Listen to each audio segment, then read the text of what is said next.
করুন, তিনি আমাদের কবি কাজী নজরুল ইসলাম।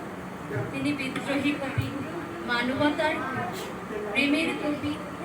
একবিংশ শতাব্দীর বাংলা মননে কাজী নজরুল ইসলামের মর্যাদা ও গুরুত্ব অপরিসীম। তিনি একাধারে সাহিত্যিক, কবি, ঔপন্যাসিক, সঙ্গীতজ্ঞ, সাংবাদিক, সম্পাদক, রাজনীতিবিদ এবং সৈনিক হিসাবে অন্যায় ও অবিচারের বিরুদ্ধে নজরুল ইসলাম সর্বদাই ছিলেন উচ্চকণ্ঠে। বাংলা কাব্য সাহিত্যের অঙ্গনে কবি নজরুল এক বিস্ময়কর নাম। এক কথায় সবার হৃদয়ে রবীন্দ্রনাথ, চেতনায় নজরুল। তাই তার সম্মানার্থে আজকের নিবেদন তারই দুটি ভিন্ন আঙ্গিকের অত্যন্ত জনপ্রিয় দুটি গান, এই রাঙামাটির পথে।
Thank you.